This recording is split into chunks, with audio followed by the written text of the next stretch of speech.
இந்த பிளேஸ்க்கு நீங்கள் போனோம் அப்படின்னா ஃபிட்னஸ் இருந்தால் மட்டும்தான் உங்களால் ஈஸியாக போக முடியும்.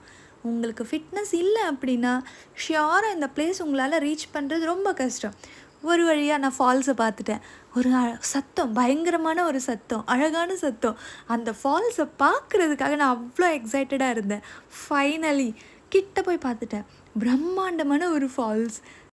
இது கிட்டத்தட்ட 64 மீட்டர் உயரத்துலேருந்து இந்த நீர்வீழ்ச்சி வருது அப்படின்னு சொல்கிறாங்க.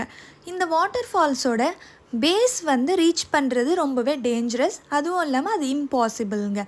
ஏன் சொல்கிறேன் அப்படின்னா, அந்த வாட்டர் ஃபால்ஸோட ஃப்ளோவை பாருங்கள், எவ்வளோ பவர்ஃபுல்லாக இருக்குது.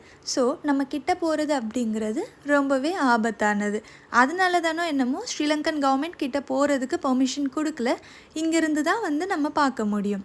ஸோ நெக்ஸ்ட் நீங்கள் ஸ்ரீலங்கா வரீங்க அப்படின்னா இந்த ஸ்பாட்டை விசிட் பண்ண மறந்துடாதீங்க. ரொம்பவே அழகான spot. For more interesting travel vlogs, தீன்மா vlogsஸை சப்ஸ்கிரைப் பண்ண மறந்துடாதீங்க. ஸோ நெக்ஸ்ட் ஒரு இன்ட்ரெஸ்டிங்கான வீடியோவில் பார்க்கலாம். Bye bye guys.